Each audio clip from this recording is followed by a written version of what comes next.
Hello and welcome to the study. Science की series में कल हमने शुरू किया है गुरुत्वाकर्षण बल को, और गुरुत्वाकर्षण बल के पार्ट 1 को कल हमने पढ़ा है। ठीक है, जहाँ पे हमने गुरुत्वाकर्षण बल को समझा है और साथ ही साथ इसके कुछ विशेषताओं पर चर्चा की है। इससे संबंधित कुछ हमने शर्तें उन पर भी चर्चा की है, जहाँ पर हमने देखा था कि जो मून है उस पर पृथ्वी पर जो वस्तु का भार रहता है उसका 1/6 होता है। जैसे हमने देखा था कि मून पर किसी वस्तु का भार जो रहता है अर्थ का 6वां हिस्सा रहता है। ठीक है, 1/6 रहता है। ठीक है, तो यहाँ पर हमने इस बात को भी देखा था। साथ ही साथ हमने इसके कुछ सवालों पर चर्चा की थी और आपको बताया गया था कि जो मास है वो कभी चेंज नहीं होता है, मास कभी चेंज नहीं होता है, जबकि जो वेट है, जो भार है, वह चेंज हो जाता है। ठीक है, और भार किसके साथ चेंज होता है? भार चेंज होता है गुरुत्वाकर्षण की त्वरण के कारण, अर्थात गुरुत्वीय त्वरण के कारण। जिस ग्रह पर जितना ज़्यादा ग्रेविटेशनल एक्सेलरेशन रहेगा उस ग्रह पर उतना ही ज़्यादा वेट रहेगा, उतना ही ज़्यादा भार रहेगा। और जिस ग्रह पर ग्रेविटेशनल एक्सेलरेशन जितनी कम होगी वहाँ का वेट भी उतना ही कम होगा। क्यों होगा? क्योंकि हमें पता था कि जो भार होता है वो मास इनटू एक्सेलरेशन अर्थात ग्रेविटेशनल एक्सेलरेशन के बराबर होता है। जहाँ हमने देखा था कि इस वैल्यू में अगर ग्रेविटेशनल एक्सेलरेशन ज़्यादा है तो भार भी ज़्यादा हो जाता है। तो कहीं ना कहीं जो भार है वो पूर्ण रूप से किस पर डिपेंड रहता है? वह डिपेंड रहता है ग्रेविटेशनल एक्सेलरेशन पर। क्यों? क्योंकि जो मास है वो तो कभी चेंज होता नहीं है। ठीक है, और मास अगर चेंज नहीं होगा तो ग्रेविटेशनल एक्सेलरेशन पर भी है यह पूरा का पूरा डिपेंड रहेगा। ठीक है, आज हम देखने वाले हैं वास्तविक भार और आभासी भार। ये क्या होता है, यहाँ से हम शुरू करेंगे क्लास को, और इसके बाद हम देखेंगे लिफ्ट में ग्रेविटेशनल एक्सेलरेशन का प्रभाव। उसके साथ ही हम देखेंगे लिफ्ट में किसी व्यक्ति का भार में जो परिवर्तन होता है उसको हम कैसे डिफाइन करेंगे। ठीक है, तो चलिए शुरू करते हैं। वास्तविक भार एवं आभासी भार। क्या होता है वास्तविक भार? तो वास्तविक भार इसे हम बोलते हैं, जैसे एक्चुअल वेट भी बोल देंगे इसे इंग्लिश में। और पृथ्वी की सतह पर किसी वस्तु का जो भार रहता है उसे हम वास्तविक भार कहते हैं। ठीक है, तो जो एक्चुअल वेट होता है वो क्या होता है? पृथ्वी की सतह पर आप खड़े हैं और पृथ्वी की सतह पर आपने उसके वेट को माप लिया है, और पृथ्वी की सतह पर जो भार होगा उसी को हम क्या बोल देंगे? वास्तविक भार बोल देंगे। तो वास्तविक भार क्या होता है? पृथ्वी की सतह पर किसी वस्तु का जो भार होता है उसे हम वास्तविक भार कहते हैं। ठीक है, अब जैसे पृथ्वी की सतह से आप ऊपर जा रहे हैं, और कल हमने देखा था कि अर्थ से आप ऊपर जाते हैं तो ग्रेविटेशनल एक्सेलरेशन में कमी आती है। ठीक है, पोल्स पर जाते हैं तो ग्रेविटेशनल एक्सेलरेशन मैक्सिमम होता है। ठीक है, और केंद्र में जाते हैं तो ग्रेविटेशनल एक्सेलरेशन 0 हो जाता है। ठीक है, क्या देखा था हमने कि पृथ्वी की सतह से आप ऊपर जाएंगे तो जी कम हो जाएगा, नीचे आएंगे तो जी बढ़ जाएगा। नीचे माने कि ऊपर से नीचे, पृथ्वी के नीचे नहीं, आसमान से ऊपर, ऊपर से नीचे आने पर ग्रेविटेशनल एक्सेलरेशन बढ़ जाता है। कुल मिलाकर पृथ्वी की सतह से ऊंचाई ज़्यादा रहेगी तो ग्रेविटेशनल एक्सेलरेशन कम रहेगा, और अगर ऊंचाई कम रहेगी तो ग्रेविटेशनल एक्सेलरेशन ज़्यादा रहेगा। तो यहाँ पर हम देख रहे हैं आभासी भार क्या होता है। तो जब ग्रेविटेशनल एक्सेलरेशन के परिवर्तन के स्वरूप भार में जो कमी या बड़ी बढ़ोतरी होती है उसे हम बोलते हैं आभासी भार। कुल मिलाकर आभासी भार क्या होता है? आभासी भार होता है, जैसे यहाँ पर हम देख रहे हैं, तो गुरुत्वीय त्वरण के कारण, गुरुत्वीय त्वरण के परिवर्तन के कारण, परिवर्तन के कारण जो भार बदलता है, जो भार बदलता है उसे हम कहते हैं आभासी भार, उसे आभासी भार कहते हैं। ठीक है, तो वास्तविक भार वह भार है जो पृथ्वी की सतह पर काउंट होता है, और ग्रेविटेशनल एक्सेलरेशन के बदलने के कारण जो भार होता है उसे हम बोलते हैं आभासी भार। जो भी बदलाव हो रहा है, जैसे जब आप अर्थ से ऊपर जाते हैं, सतह से ऊपर जाते हैं तो भार में क्या बदलाव होता है? तो भार कम होने लगता है। क्यों कम होने लगता है? क्योंकि जब ऊपर जाते हैं तो ग्रेविटेशनल एक्सेलरेशन भी कम होने लगता है। ये हमने कल की क्लास में अच्छे से समझ लिया है। ठीक है, क्यों? क्योंकि वेट जो है, वेट क्या होता है? वेट होता है मास इनटू ग्रेविटेशनल एक्सेलरेशन। जब ग्रेविटेशनल एक्सेलरेशन बढ़ेगा तब जब जो भार है वो भी बढ़ जाएगा, और ग्रेविटेशनल एक्सेलरेशन कम होगा तो भार कम हो जाएगा। ठीक है, तो पृथ्वी की सतह से जब आप ऊपर जाते हैं तो ग्रेविटेशनल एक्सेलरेशन कम होने लगता है। ठीक है, तो भार भी क्या होने लग जाएगा? कम हो जाएगा। तो आपसे अगर ये सवाल पूछा जाए कि पृथ्वी के किस हिस्से पर मैक्सिमम भार होगा, मैक्सिमम वेट, पृथ्वी के किस हिस्से पर मैक्सिमम वेट या मैक्सिमम भार होगा, तो आंसर हो जाएगा पोल्स पर। ठीक है, पोल्स पर किसी व्यक्ति का या किसी वस्तु का सर्वाधिक भार होता है या अधिकतम भार होता है। सर्वाधिक भार कहाँ पर होगा? पोल्स पर होगा। क्यों होगा? क्योंकि पोल्स पर ग्रेविटेशनल एक्सेलरेशन जी की वैल्यू क्या होती है? मैक्सिमम रहती है, ठीक है। और जी की वैल्यू जब मैक्सिमम जहाँ पर होगी वहीं पर जो भार है वह भी ज़्यादा रहेगा, ठीक है। अब आपसे जैसे थ्योरिकल में सवाल ये पूछा जाए, पहला ये कि सतह से ऊपर जाने पर भार में क्या बढ़ोतरी होती है, भार में क्या परिवर्तन होता है? तो आंसर क्या हो जाएगा? भार में कमी होती है, ठीक है। सतह के नज़दीक आने पर या सतह के करीब आने पर, तो जब सतह के आप करीब आओगे तो भार में क्या हो जाएगी? बढ़ोतरी हो जाएगी। कारण क्या है? इन दोनों का कारण ये है कि यहाँ पर तो आप देखेंगे कि जी की वैल्यू क्या हो जाएगी? यहाँ पर कम हो जाएगी, क्योंकि आप पृथ्वी की सतह से ऊपर जा रहे हैं। इसी के लिए भार में क्या हो जाएगी? कमी हो जाएगी। और जब आप सतह के करीब आ रहे हैं तो आप कहीं ना कहीं ग्रेविटेशनल एक्सेलरेशन ज़्यादा कर रहे हैं, क्योंकि आप सतह के जैसे जैसे करीब आते जाएंगे पृथ्वी के, वैसे वैसे ग्रेविटेशनल एक्सेलरेशन, गुरुत्वीय त्वरण का मान बढ़ेगा और उसी के हिसाब से जो भार है वह भी बढ़ना चालू हो जाएगा। आपसे पूछा जाएगा पृथ्वी के किस हिस्से पर भारहीनता की स्थिति बनेगी, अर्थात वेटलेसनेस, ठीक है। तो ये स्थिति बनेगी पृथ्वी के केंद्र पर, और केंद्र पर भारहीनता की स्थिति बनेगी। क्यों? क्योंकि केंद्र पर जी की वैल्यू कितनी होती है? 0 होती है। और जब कहीं पर भी जी की वैल्यू जब 0 हो जाए तो यहाँ पर भार भी क्या हो जाएगा? भार भी शून्य हो जाएगा या 0 हो जाएगा, ठीक है। क्यों? इसको हम प्रूफ करते हैं। जैसे अभी हमने देखा कि जो वेट है, वेट का जो फॉर्मूला होता है वो होता है mass into gravitational acceleration, mg, ठीक है। अब g अगर 0 हो गया, यहाँ पर g 0 हो गया तो मास कितना ही रख दीजिए आप, इक्वल में क्या हो जाएगा? वेट 0 हो जाएगा। जैसे आपसे बोला जाए कि 50 किलोग्राम द्रव्यमान की किसी वस्तु का भार पृथ्वी के केंद्र पर कितना है, ठीक है। तो यहाँ से इसको जब सॉल्व करेंगे तो W is equal to mass की जगह हम क्या रख देंगे? मास की जगह हम रख देंगे 50 किलोग्राम, ठीक है। और केंद्र पूछा है तो पृथ्वी के केंद्र पर जो ग्रेविटेशनल एक्सेलरेशन है उसकी वैल्यू होती है 0। तो यहाँ पर वेट इज इक्वल टू कितना हो जाएगा? 0 हो जाएगा। और इसी को हम क्या बोलेंगे? भारहीनता की स्थिति। तो पृथ्वी पर भारहीनता की स्थिति कहाँ बनती है? पृथ्वी पर भारहीनता की स्थिति बनती है केंद्र पर, ठीक है। आई होप आपको यहाँ तक समझ में आया होगा। अब इसी कॉन्सेप्ट को हम आगे बढ़ाएंगे और आपसे पूछेंगे या आपको समझाएंगे हम कि जो लिफ्ट होती है उस पर भार की क्या स्थिति बनती है, ठीक है। तो हम देखेंगे लिफ्ट की कंडीशन। अब लिफ्ट की क्या कंडीशन होती है? अब जैसे आपसे पूछा जाएगा, यहाँ पर सवाल आपसे ये पूछा जाता है कि जब लिफ्ट ऊपर जा रही होगी तब भार में क्या परिवर्तन होगा, जब लिफ्ट नीचे आ रही होगी तब भार में क्या परिवर्तन होगा। तो यहाँ पर हमें एक बात समझनी रहेगी कि भार में परिवर्तन तभी होगा, ये डेल्टा हमने बनाया, डेल्टा का मतलब होता है परिवर्तन। भार में परिवर्तन तभी होगा जब परिवर्तन किस में होगा? एक्सेलरेशन में होगा। अब एक्सेलरेशन आपकी दो प्रकार की होगी। एक्सेलरेशन यहाँ पर हमारा मुख्यतः फोकस रहेगा, मेन जो फोकस रहेगा वो रहेगा हमारा ग्रेविटेशनल एक्सेलरेशन पर, ठीक है। और यहाँ पर एक त्वरण और होती है जो ए होती है, और ए आपको डिनोट करता है किसकी त्वरण से? जो करता है लिफ्ट की त्वरण से। तो लिफ्ट की एक्सेलरेशन भी यहाँ पर डिफाइन होगी। अब जैसे यहाँ पर हम इसका फार्मूला देखें कि किसी व्यक्ति का या किसी वस्तु का लिफ्ट में भार, तो लिफ्ट में भार इज इक्वल टू होता है M G plus minus A, ठीक है। वेट इज इक्वल टू होता है यहाँ पर एम जी प्लस माइनस ए। यहाँ पर इसका क्या मतलब है? देखिए, जो मास है, जो एम है इसका मतलब तो मास हो ही रहा है, जो जी है इसका मतलब गुरुत्वीय त्वरण है, गुरुत्वीय त्वरण। और गुरुत्वीय त्वरण में ये प्लस माइनस ए जो दिखा रहा है ये आपको दिखा रहा है लिफ्ट की त्वरण, ठीक है।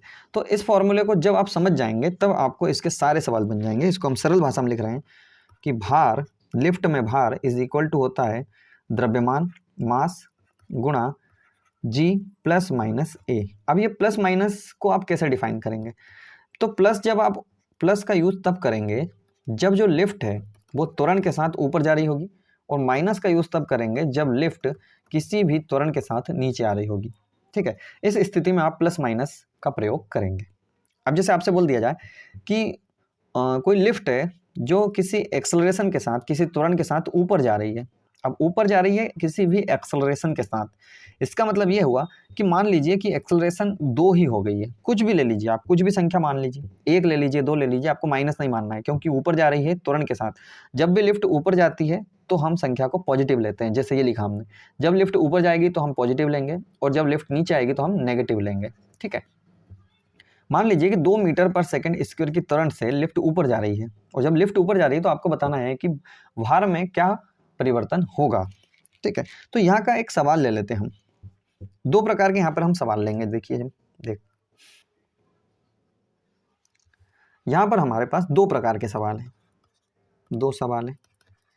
एक तो है नॉर्मल वेट का, एक है नॉर्मल वेट का या नॉर्मल भार का, और दूसरा है हमारे पास लिफ्ट में वेट का, लिफ्ट में भार। तो दो प्रकार के सवाल हैं। ठीक है, जैसे मान लीजिए कि हमारे पास एक सवाल ये है कि 40 किलोग्राम मास, 40 किलोग्राम मास वाली वस्तु का भार कितना होगा। ठीक है, एक तो ये आपके पास सवाल है। तो इसका भार अब जब आप निकालेंगे तो भार का फॉर्मूला क्या होता है, तो वेट का फॉर्मूला होता है मास इंटू ग्रेविटेशनल एक्सेलरेशन। ठीक है, आपके पास मास कितना है 40 किलोग्राम, और ग्रेविटेशनल एक्सेलरेशन यहाँ पर हम मानते हैं 10 मीटर पर सेकेंड स्क्वायर। ठीक है, ये लगभग इसकी वैल्यू होती है, जबकि जो एक्चुअल वैल्यू होती है वो 9.8 मीटर पर सेकेंड स्क्वायर होती है। ठीक है, तो यहाँ पर हमने सॉल्यूशन के लिए या अभी समझने के लिए 10 मान लिया है। तो 40 गुणा 10 बराबर कितना हो जाएगा, बराबर हो जाएगा 400 न्यूटन, क्योंकि बल एक प्रकार का क्या है, जो भार है वो एक प्रकार का क्या है, बल है, और बल का मात्रक क्या होता है, न्यूटन होता है। तो यहाँ पर जो भार है इसका मात्रक भी क्या हो जाएगा, न्यूटन हो जाएगा। ठीक है, तो सामान्य कंडीशन में हमने देखा कि 40 किलोग्राम द्रव्यमान वाली वस्तु का जो भार है वो कितना हो गया, 400 न्यूटन हो गया। ठीक है, अब इसको जब हम लिफ्ट वाली कंडीशन में सॉल्व करेंगे तो कैसे करेंगे, आपको यहाँ पर सवाल दिया जाएगा, सवाल ये रहेगा कि 5 मीटर पर सेकेंड स्क्वायर, हालांकि ये त्वरण अपने आप में बहुत ज़्यादा है, 5 मीटर पर सेकेंड स्क्वायर, इतनी त्वरण से लिफ्ट ऊपर नहीं जाती है। ठीक है, लेकिन फिर भी हमने मान लिया कि 5 मीटर पर सेकेंड स्क्वायर के त्वरण से कोई लिफ्ट ऊपर जा रही है, कोई जो लिफ्ट है वो कहाँ जा रही है, ऊपर की ओर जा रही है, और लिफ्ट में बैठा है एक व्यक्ति जिसका भार, जिसका जो मास है, भार नहीं बोल रहे हैं, मास कितना है, 40 किलोग्राम है। तब आपको इसका जो आभासी भार है वो बताना है, तब इसका आभासी भार कितना होगा। अब यहाँ पर आभासी से उलझना नहीं है, आपको भार भी बोल सकते हैं, कोई दिक्कत नहीं है। आभासी इसलिए ले दिया है क्योंकि अभी हमने थोड़ी देर पहले ही पढ़ा है वास्तविक भार और आभासी भार। वास्तविक भार वो होता है जो पृथ्वी की सतह पर होता है, पृथ्वी की सतह पर कोई व्यक्ति खड़ा है, इसका मतलब वहाँ पर भार जो होगा वो वास्तविक होगा। लेकिन जब वह ऊपर या नीचे जाता है, ठीक है, पृथ्वी की सतह से ऊपर जा रहा है या ऊपर से नीचे आ रहा है, तो यहाँ पर जो भार यूज़ होगा वो होगा आभासी भार, इसलिए हमने आभासी भार को यूज़ किया है। हालांकि इसका कोई ऐसा मतलब नहीं है, फिर भी आपको समझने के लिए। ठीक है, अब यहाँ पर हमने देखा कि लिफ्ट में तो भार का फार्मूला क्या होता है, तो लिफ्ट में भार का फार्मूला होता है weight is equal to mg plus minus A. ठीक है, एम की वैल्यू कितनी हो गई, 40 किलोग्राम हो गई। वहीं जी की वैल्यू, अब जी की वैल्यू वही रखना है जो आप सामान्य कंडीशन में रखते हैं, तो जी की वैल्यू कितनी हो जाएगी, 10 हो जाएगी। अब लिफ्ट ऊपर जा रही है, और लिफ्ट ऊपर जा रही है किसी त्वरण के साथ। तो अभी हमने थोड़ी देर पहले एक की पॉइंट देखा था, दो की पॉइंट देखा था कि प्लस का यूज़ हम तब करेंगे जब लिफ्ट ऊपर जाएगी, और माइनस का प्रयोग हम तब करेंगे जब लिफ्ट नीचे आ रही होगी। ठीक है, तो यहाँ पर हम प्लस का यूज़ करेंगे क्योंकि लिफ्ट ऊपर जा रही है। तो 10 प्लस ए की वैल्यू कितनी हो गई, 5 मीटर पर सेकेंड स्क्वायर। यहाँ पर जो 5 मीटर पर सेकेंड स्क्वायर है यही क्या है, एक्सेलरेशन है, जो लिफ्ट की एक्सेलरेशन है। तो 10 प्लस 5 इज इक्वल टू कितना हो जाएगा, 15। अब इसको सामान्य कंडीशन में सॉल्व करेंगे तो 10 गुणा कितना हो जाएगा, 15 हो जाएगा। ठीक है, इसको सॉल्व करेंगे तो 15 चौके 60, तो कितना भार हो जाएगा, यहाँ पर भार हो जाएगा 600 न्यूटन। भार कितना हो जाएगा, 600 न्यूटन। वही सवाल देखिए, 40 किलोग्राम मास है, वही सवाल है, 40 किलोग्राम मास का पृथ्वी की सतह पर भार कितना आ रहा था हमारा, 400 न्यूटन आ रहा था। ठीक है, लेकिन जब लिफ्ट ऊपर जा रही है किसी एक्सेलरेशन के साथ, तो उसी व्यक्ति का भार कितना हो गया, 600 न्यूटन हो गया। तो कितना बढ़ गया, लगभग 200 न्यूटन भार इसका बढ़ चुका है। ठीक है, इतने सब सवालों से आपको यहाँ पर एक कंडीशन पर लाने की इच्छा है जिसके ज़रिए आपको ये समझ में आएगा। तो ये जो सवाल किए जाने का मकसद था हमारा वो यही था कि आपको जो हम थ्योरी बताने वाले हैं वो आपको समझ में आए। ठीक है, अब जैसे हमारे पास एक थ्योरीज है, कुछ थ्योरी ऐसी हैं, लिफ्ट में भार की विशेषताएं या भार की शर्तें। तो पहला पॉइंट आपसे सवाल ऐसा डायरेक्टली पूछा जाएगा, जब लिफ्ट किसी त्वरण से ऊपर जाए तो भार में क्या परिवर्तन होगा। तो आपको याद रखना है कि जब लिफ्ट किसी त्वरण के साथ ऊपर जाएगी तो भार हमेशा बढ़ जाएगा। अभी हमने प्रूफ भी कर दिया है, ये देखिए 40 किलोग्राम द्रव्यमान की वस्तु है, सामान्य अवस्था में उसका जो भार है वो कितना है, 400 न्यूटन है। वहीं उसी द्रव्यमान वाली वस्तु को आप लिफ्ट में ले गए और 5 मीटर पर सेकंड स्क्वायर या किसी त्वरण के साथ आप जब लिफ्ट को ऊपर भेजें, तो जब ऊपर भेजें तो यहाँ पर एक्सेलरेशन बढ़ गई, और एक्सेलरेशन बढ़ गई तो वेट भी क्या हो जाएगा, बढ़ जाएगा। तो जब लिफ्ट किसी त्वरण के साथ ऊपर जाएगी यहाँ पर, तो भार क्या हो जाएगा, बढ़ जाएगा। उसी की सेम कंडीशन रहेगी कि जब लिफ्ट किसी त्वरण के साथ, ठीक है, जब लिफ्ट किसी त्वरण के साथ नीचे आए तब क्या होगा। तो जब लिफ्ट किसी त्वरण के साथ नीचे आएगी तो यहाँ पर भार में क्या हो जाएगा, भार में कमी हो जाएगी। ठीक है, तीसरा सवाल, जब लिफ्ट किसी बेग से, जब लिफ्ट किसी बेग से ऊपर जाए या नीचे आए, दोनों ही कंडीशन हम कवर कर रहे हैं। किसी बेग से जब लिफ्ट ऊपर जाए या नीचे आए, दोनों ही कंडीशन में भार क्या रहेगा, भार अपरिवर्तित रहेगा, भार में परिवर्तन नहीं होगा। क्यों नहीं होगा, क्योंकि हमारे पास जो फॉर्मूला है वो कहता है W = mg + -a। ठीक है, बेग से हमारा यहाँ पर कोई लेना देना नहीं है। जब तक हमारे फॉर्मूले में जो जो घटक यूज हो रहा है वह घटक में चेंज नहीं होगा, तब तक भार में कोई परिवर्तन नहीं होगा। क्यों, क्योंकि यहाँ पर बेग के बढ़ने या घटने से या बेग से जाने से कोई प्रभाव नहीं पड़ रहा है। ठीक है, यहाँ पर प्रभाव पड़ रहा है किससे, एक्सेलरेशन। तो जब तक एक्सेलरेशन नहीं आएगी तब तक भार में कोई परिवर्तन नहीं आएगा। ठीक है, हाँ, यहाँ पर आपको यह बोल सकता है कि बढ़ते हुए बेग से ऊपर जाए या घटते हुए बेग से नीचे आए, तब भार में क्या परिवर्तन होगा, तब आपको देखना है। ठीक है, यहाँ पर जैसे मान लीजिए कि लिफ्ट है, लिफ्ट में कोई व्यक्ति खड़ा हुआ है, इसको हमने खड़ा कर दिया किस पे, एक भार मापने वाली मशीन पर। ठीक है, तराजू पर, इलेक्ट्रॉनिक पर। जब ये लिफ्ट ऊपर जाएगी तो ऑलरेडी यहाँ पर दिख रहा है कि जब लिफ्ट ऊपर जाएगी तो लिफ्ट तो ऊपर जा रही है किसी बेग के साथ, लेकिन यहाँ पर जो रखा हुआ या जो व्यक्ति है जो खड़ा हुआ है, ये भार की जो बल है वो किधर लगाएगा, नीचे की ओर लगाएगा। ठीक है, लिफ्ट ऊपर जा रही है और यह व्यक्ति भार नीचे की ओर लगाएगा, तो यहाँ पर जो बल लगेगा वो विपरीत दिशा में लगेगा। जब विपरीत दिशा में लगेगा तो कुल मिलाकर ये जो व्यक्ति है वो कहीं ना कहीं ज्यादा बल नीचे की ओर लगा रहा होगा पहले की अपेक्षा। तो यहाँ पर जो व्यक्ति जिस तराजू पर खड़ा हुआ है उस पर ज़्यादा से ज़्यादा माप को दिखाएगा। तो व्यक्ति का भार जो बढ़ रहा है वो ऐसा नहीं है कि एक्चुअल में बढ़ रहा है, वो बस आभास हो रहा है कि भार बढ़ रहा है। ठीक है, हाँ, तो यहाँ पर तीसरी कंडीशन में आपको जब ये बोल दिया जाए किसी बेग के साथ ऊपर या नीचे आए तो भार में कोई परिवर्तन नहीं होगा, आपको याद रखना है। ठीक है, लेकिन जब आपको बोल दे कि बढ़ते हुए बेग के साथ ऊपर जाए, चौथा पॉइंट हमारा है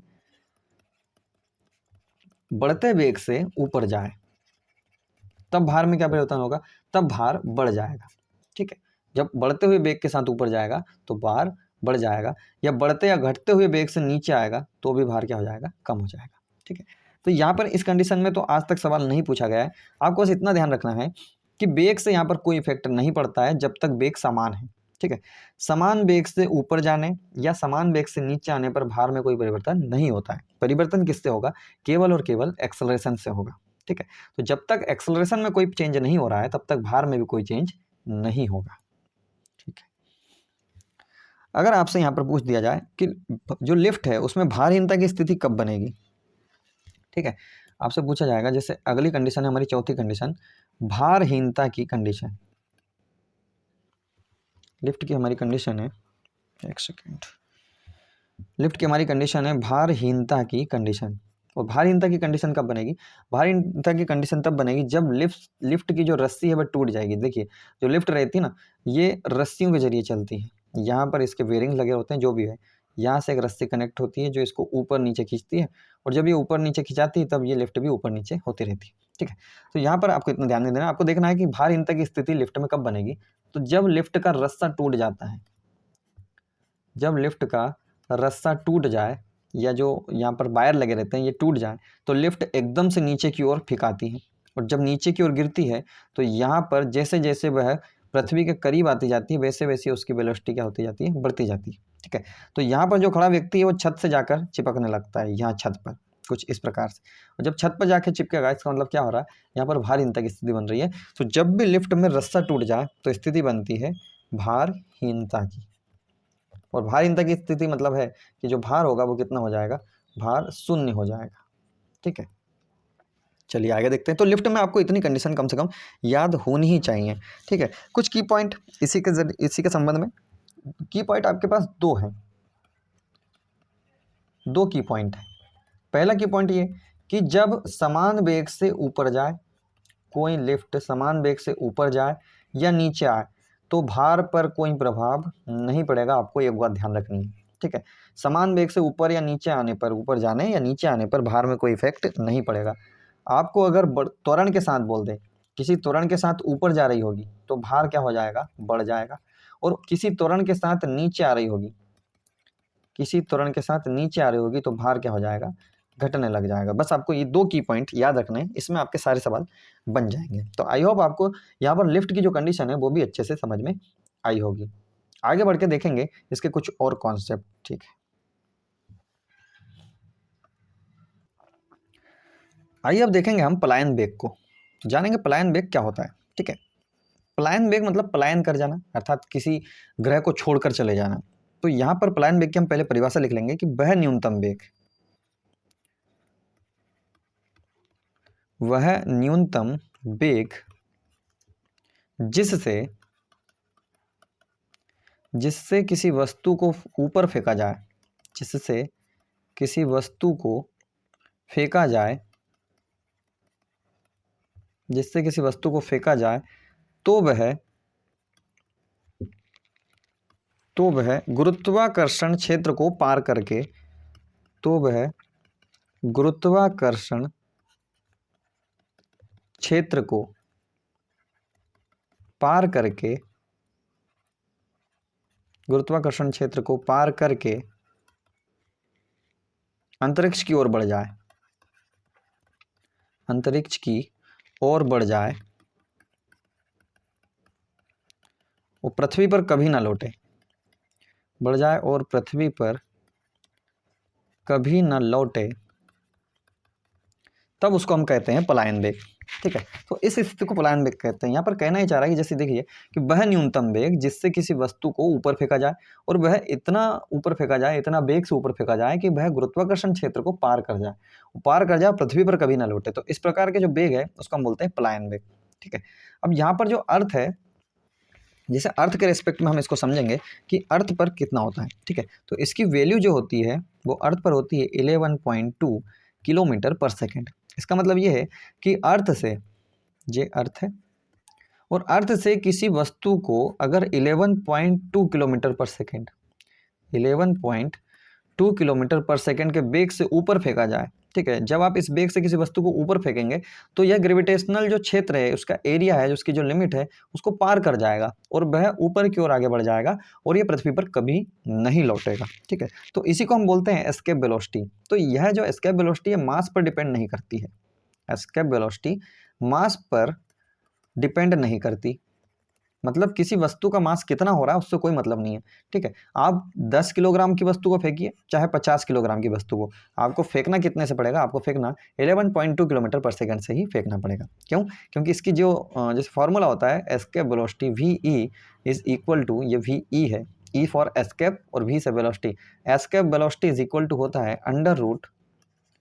√2gm अपॉन r, ठीक है। इसी का दूसरा फार्मूला आता है escape velocity is equal to √2gr, ठीक है। आइए इसको देखेंगे। अब जैसे 2gm/r है तो g का मतलब क्या हो गया, तो g का मतलब तो यहाँ पर हो गया ग्रेविटेशनल कांस्टेंट, जिसकी value 6.67 into 10⁻⁻11 newton metre square पर kg स्क्वायर होती है, किलोग्राम स्क्वायर, ठीक है। और m फॉर क्या हो गया, यहाँ पर मास ऑफ द अर्थ हो गया, और r radius of the earth, यहाँ पर ग्रेविटेशनल एक्सेलरेशन g और यहाँ पर रेडियस ऑफ द अर्थ, ठीक है। इस फॉर्मूले में हमें समझ में आ रहा है कि वस्तु का मास तो कहीं से कहीं तक नहीं है, जो मास है वो है अर्थ का या मास है प्लेनेट का, ठीक है। तो मास ऑफ द अर्थ डिपेंड यहाँ पर हो रही है किस पे, वेलोसिटी पे। तो एस्केप वेलोसिटी पूर्णतः किस पे डिपेंड कर रहा है, इतने ही घटक पर कर रहा है।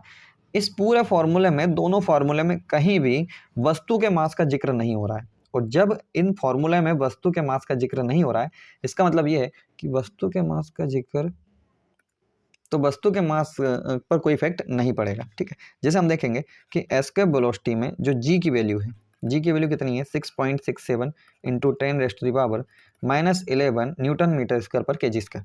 मास ऑफ द अर्थ तो ये कल ही बताया था कि 5.972 इंटू 10⁻24 kg, ठीक है। और r की वैल्यू कितनी होती है, r की वैल्यू होती है 6400 किलोमीटर, 6400 किलोमीटर। 6400 किलोमीटर को आप किस में बदलेंगे, यहाँ पर मीटर में बदलेंगे, क्यों? क्योंकि एसआई यूनिट जो होती है लंबाई की क्या होती है? मीटर होती है। जब आप इन सब वैल्यूज़ को इस फॉर्मूले में पुट करोगे, इस वाले में, ये वाले फॉर्मूले में पुट करोगे, तो यहाँ पर जो वैल्यू निकल के आएगी वो आएगी 11.2, और जो 11.2 आएगा वो किस में आएगा? किलोमीटर पर सेकेंड में। ठीक है, तो यहाँ पर किसी वस्तु को आप अगर इस वेग से फेंकोगे तो वह कभी भी नीचे नहीं आएगी। अब देखिए यहाँ पर एम किसका मास? एम यहाँ पर अर्थ का मास है, वस्तु का मास नहीं है। तो कहने का मतलब ये हुआ कि एस्केप वेलोसिटी कभी भी वस्तु के मास पर डिपेंड नहीं करती है। मास किसके डिपेंड करेगी? वह प्लेनेट के। यहाँ पर जैसे अर्थ की जगह आप कोई सा दूसरा प्लेनेट ले लें तो आप उस प्लेनेट का यहाँ पर मास रखोगे और उसकी त्रिज्या रखोगे। अब अर्थ का या प्लेनेट का मास, देखिए जी, प्लेनेट का मास जितना ज़्यादा होगा उसकी जो एस्केप वेलोसिटी है वह उतनी ही ज़्यादा होगी। यानी कि ज़्यादा भारी ग्रह पर वस्तु को ऊपर फेंकने के लिए और वो कभी नीचे ना आए, उस व्यवस्था के लिए आपको ज़्यादा से ज़्यादा वेग से फिर ऊपर फेंकना रहेगा। ठीक है, तो ये जो वैल्यू हो जाएगी इस कंडीशन में, जब किसी ग्रह का भार वस्तु के जब किसी ग्रह का भार पृथ्वी के भार से ज़्यादा हो जाए तो आपको 11.2 से ज़्यादा वेग से फेंकना पड़ेगा, तब जाके वह एस्केप वेलोसिटी की कंडीशन को सेटिस्फाई कर पाएगा। ठीक है, तो यहाँ पर हम देखेंगे कुछ और ग्रह की एस्केप वेलोसिटी। कंफ्यूज नहीं होना है आपको, एस्केप वेलोसिटी में आपको इतना याद रखना है। देखिए जी, एस्केप वेलोसिटी में इतना याद रखना है कि वस्तु का वह वेग जिससे उसे फेंकें और वह अर्थ पर कभी वापस ना आए, तो उसको हम क्या बोलते हैं? एस्केप वेलोसिटी कहते हैं। ठीक है, और अर्थ पर इसकी वैल्यू कितनी होती है? अर्थ पर इसकी वैल्यू होती है 11.2 किलोमीटर पर सेकेंड। ठीक है, दो यहाँ पर की पॉइंट आपको याद रखना है। तीसरा की पॉइंट आपको याद रखना है कि जो एस्केप वेलोसिटी है यह है वस्तु के मास पर डिपेंड नहीं करती है, वस्तु के मास पर डिपेंड नहीं करती। ठीक है, तो किस पर करती है? तो यह ग्रह के मास पर डिपेंड करती है, ग्रह के मास पर डिपेंड करती है। ठीक है, वस्तु के मास पर कोई डिपेंड नहीं करती। अर्थात वस्तु का मास चाहे 500 किलोग्राम हो चाहे 50 किलोग्राम हो, आपको 11.2 किलोमीटर पर सेकेंड से ही फेंकना पड़ेगा। बस यहाँ पर दिक्कत ये होगी कि ज़्यादा मास वाली वस्तु को इस वेग से फेंकने के लिए आपको ज़्यादा फोर्स की आवश्यकता पड़ेगी या ज़्यादा बल लगाना पड़ेगा, और कम मास की वस्तु हल्की रहेगी तो थोड़ा कम बल लगाना पड़ेगा। ऐसा समझ में? तो यहाँ पर सिर्फ और सिर्फ किसका प्रभाव रहेगा? यहाँ पर प्लेनेट का मास का प्रभाव रहेगा, वस्तु के मास का कोई प्रभाव नहीं रहेगा। ठीक है, आइए हम देखते हैं दूसरे ग्रहों की एस्केप वेलोसिटी, जिसमें हमें अलग अलग ग्रहों पर अलग अलग वेग से फेंकना रहता है। तो एक लिस्ट बन जाएगी कि जो अर्थ है इस पर एस्केप वेलोसिटी होती है 11.2 किलोमीटर पर सेकेंड। अगर मून की बात करें तो मून की जो एस्केप वेलोसिटी होती है वो 2.4 किलोमीटर पर सेकेंड। वही अगर बात करें बृहस्पति की, तो बृहस्पति पर एस्केप वेलोसिटी होती है 59.5 किलोमीटर पर सेकेंड। और अगर बात करें मंगल की, तो मंगल पर इसकी वैल्यू होती है 5.03 किलोमीटर पर सेकेंड। ठीक है, तो अर्थ पर किसी वस्तु को एस्केप कराने के लिए आपको 11.2 किलोमीटर पर सेकेंड से फेंकना रहेगा। वहीं अगर आप मून पर है और मून पर किसी वस्तु को आपने 2.4 किलोमीटर पर सेकेंड के वेग से ऊपर फेंक दिया तो भी वह एस्केप कर जाएगी। बृहस्पति पर इस वेग से करोगे तो हो जाएगी, और मंगल पर जो मेनली है इन चारों ग्रहों पर ही सवाल पूछे जाते हैं। वैसे अभी तक तो केवल मून और अर्थ तक ही पूछे गए, हमने बृहस्पति और मंगल को इंपॉर्टेंट की लिस्ट में डालते हुए इन दोनों को भी लिख लिया है। ठीक है, तो यहाँ पर हमने देखा एस्केप वेलोसिटी को भी। आगे हम देखेंगे कक्षीय वेग को, अर्थात ऑर्बिटल वेलोसिटी को। ऑर्बिटल वेलोसिटी, ठीक है, इसको हम बोलते हैं कक्षीय वेग। कक्षीय वेग, कक्षीय वेग नाम से स्पष्ट हो रहा है कि किसी भी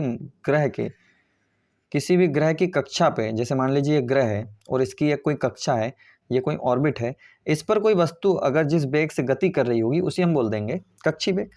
ठीक है, तो कक्षीय वेग की डेफिनेशन होती है किसी ग्रह की कक्षा में आप चाहे वस्तु ले लें, वस्तु में आप उपग्रह ले सकते हैं, सैटेलाइट भी ले सकते हैं, वस्तु भी ले सकते हैं। किसी ग्रह की कक्षा में वस्तु या उपग्रह का वेग क्या कहलाता है? कक्षीय वेग कहलाता है। उपग्रह का वेग कक्षीय वेग कहलाता है।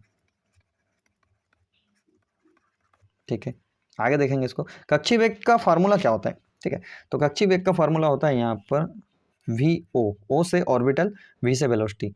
Orbital velocity is equal to होता है under root G M upon R plus H. ठीक है, अब जी का मतलब तो आपको पता ही होगा, ग्रेविटेशनल कांस्टेंट है।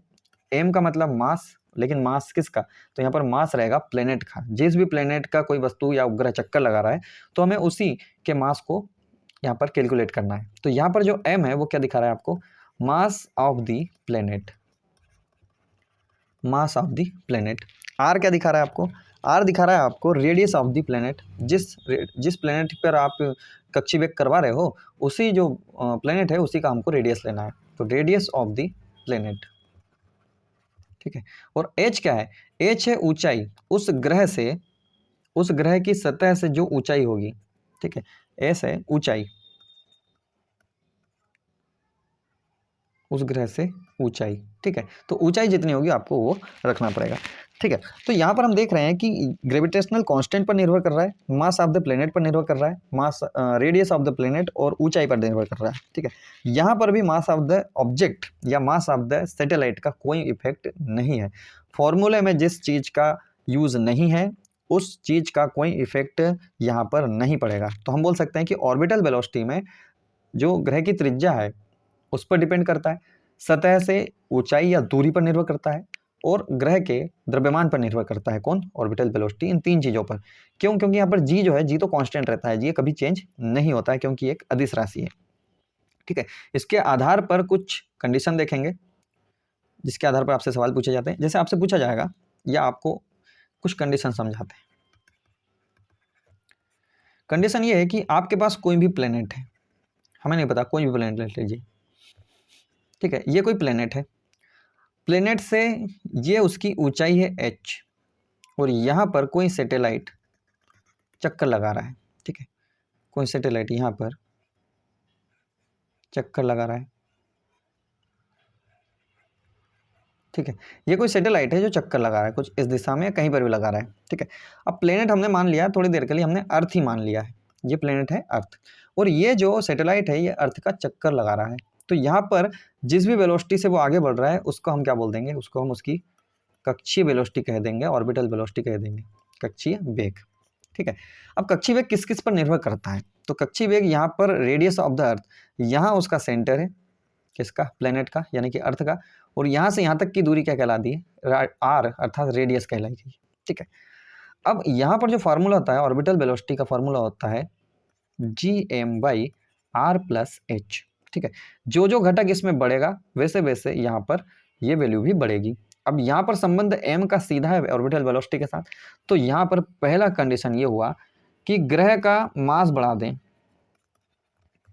ग्रह का मास बढ़ता है तो ऑर्बिटल वेलोसिटी भी क्या हो जाती है, ऑर्बिटल वेलोसिटी भी बढ़ जाती है। ठीक है, दूसरा, ग्रह की ये जो त्रिज्या है अगर ये बढ़ेगी तो r अगर बढ़ती है तो r का संबंध v के साथ कैसा है, उल्टा है, क्योंकि ये बटे में है। जब r बढ़ेगा तो v घटेगा, r घटेगा तो v बढ़ेगा। ठीक है, तो जब रेडियस बढ़ती है तो ऑर्बिटल वेलोसिटी कम हो जाती है, और जब ग्रह की रेडियस कम होती है तो ऑर्बिटल वेलोसिटी बढ़ जाती है। ठीक है, अब उस ग्रह के साथ ऊंचाई का संबंध देखा जाए, जैसे h है। ठीक है, तो यहाँ पर जो h है, एच के बढ़ने या घटने पर भी यहाँ पर निर्भर करता है।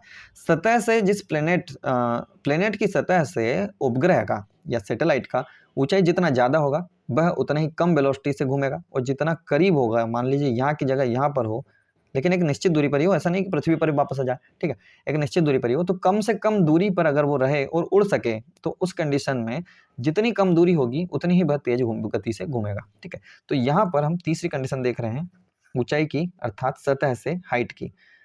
तो सतह से ऊंचाई जितनी ज़्यादा होगी वेलोसिटी, ऑर्बिटल वेलोसिटी उतनी कम होगी, और सतह से ऊंचाई जितनी कम होगी ऑर्बिटल वेलोसिटी भी उतनी ही ज़्यादा होगी। ठीक है, अब यहाँ पर आपको सैटेलाइट का मास पर कोई इफेक्ट नहीं पड़ रहा है। सैटेलाइट चाहे 50 किलोग्राम का हो चाहे 5000 किलोग्राम का, ठीक है, वेलोसिटी तो उतनी ही रहेगी जितनी से वो पहले घूम रहा होगा, लेकिन यहाँ पर सब चीज़ें कांस्टेंट होनी चाहिए। यहाँ पर एम भी कांस्टेंट हो, आर भी कांस्टेंट हो और एच भी कांस्टेंट हो, तो फिर यहाँ पर सैटेलाइट का जो मास है वो इफेक्ट नहीं पड़ता है।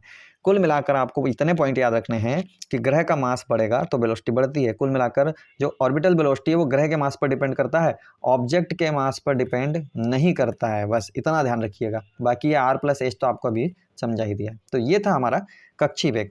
तो इसमें अगर आप पृथ्वी के सबसे समीप वाले उपग्रह का वेग देखें जैसे मान लीजिए कि जिसकी हमने बात की थी अभी, जैसे ये वाला जो ऊंचाई है, ये वह ऊंचाई है, ये वह ऊंचाई है जिस ऊंचाई पर सैटेलाइट ऊपर घूम सकता है कक्षा में, ठीक है। और इससे अगर कम ले लें तो वो नीचे आ जाएगा। तो एक प्रकार की लिमिट है कि इससे नीचे आप नहीं ले सकते हैं। तो सबसे कम ऊंचाई वाले उपग्रह का कक्षीय वेग कितना होता है, यहाँ पर आपसे सवाल पूछा जाता है। तो यहाँ पर सवाल ये है या कंडीशन ये है कि सबसे कम मिनिमम हाइट पर उपग्रह का या सैटेलाइट का वेग कितना होगा, ठीक है। तो यहाँ पर उस सैटेलाइट का वेग होता है 7.92 किलोमीटर पर सेकेंड। 7.92 किलोमीटर पर सेकेंड, जो कि हम अप्रोक्सीमेटली में 8 किलोमीटर पर सेकेंड भी लिख सकते हैं, ठीक है। तो पृथ्वी पर सबसे कम ऊंचाई पर स्थित सैटेलाइट का जो वेग होगा वो कितना हो जाएगा, वो हो जाएगा 8 किलोमीटर पर सेकेंड। और इसका जो आवर्तकाल रहेगा, टाइम पीरियड, उसका कितना रहेगा, वो रहेगा 5040 सेकेंड, ठीक है। तो यहाँ पर जो 5040 सेकेंड को जब आप मिनट में बदलोगे तो ये हो जाएगा 84 मिनट, ठीक है, 84 मिनट। तो यहाँ पर सवाल ये बन रहा है कि जब पृथ्वी के सबसे कम ऊंचाई पर स्थित सैटेलाइट का वेग 8 किलोमीटर पर सेकंड होता है, तब उसका आवर्तकाल अर्थात एक चक्कर कितने समय में वो लगा लेता है। तो अर्थ का वो समय लगा लेगा 84 मिनट में एक चक्कर लगा लेगा, ठीक है। और जब जब ये स्पीड बढ़ेगी, अब इससे ज़्यादा स्पीड तो हो ही नहीं सकती है, क्योंकि एकदम सबसे नज़दीक है उस कंडीशन के। 8 किलोमीटर पर सेकेंड से ज़्यादा वेग किसी सैटेलाइट का अर्थ पर नहीं हो सकता है, क्योंकि यह मैक्सिमम है कि मिनिमम सैटेलाइट पर उस ऊंचाई पर, जिस ऊंचाई से नीचे अगर आ जाए तो पृथ्वी के वह नीचे आ जाएगा, कौन, उपग्रह नीचे गिर जाएगा। तो एक रेंज पर है, जैसे मान लीजिए ये अर्थ है और अर्थ से ये रेंज है एक, इस रेंज पर किसी सैटेलाइट का जो वेग है वो कितना है, 8 किलोमीटर पर सेकेंड। आप बोलो कि इसको नीचे ले आइए तो इसका वेग और बढ़ जाएगा, नहीं, क्योंकि ये लिमिट हो चुकी है। इससे अगर आप 1 इंच भी नीचे आए तो यहाँ पर जो पृथ्वी का ग्रेविटेशनल फोर्स है वो इसको नीचे खींचने लग जाएगा धीरे धीरे, और ये जो सैटेलाइट है जो यहाँ पर घूम रहा होगा वो नीचे आ जाएगा। तो इस प्रकार यहाँ पर हम देखेंगे कि सबसे कम ऊंचाई वाले स्थान पर किसी सैटेलाइट का वेग कितना होता है, 8 किलोमीटर पर सेकेंड होता है। ये मैक्सिमम होता है, इससे ज़्यादा वेलोसिटी इसकी नहीं बढ़ाई जा सकती है, ठीक है। तो आज की क्लास के लिए इतना ही। अभी तक हमने इसके बहुत सारे कुछ सवालों पर भी चर्चा कर ली है और इसकी कुछ शर्तों पर भी चर्चा कर ली। ये जो वीडियो रहने वाला है ये भारत में होने वाले सभी वनडे एग्जाम्स के लिए हेल्पफुल है। हेल्पफुल नहीं बोलूँगा मैं इसको, और भी मोर यूज़फुल बोलूँगा, ठीक है, क्योंकि यहाँ से जो हमने यहाँ पर कंटेंट दिया है इससे बहुत सारे सवाल आपके बन जाने हैं, ठीक है।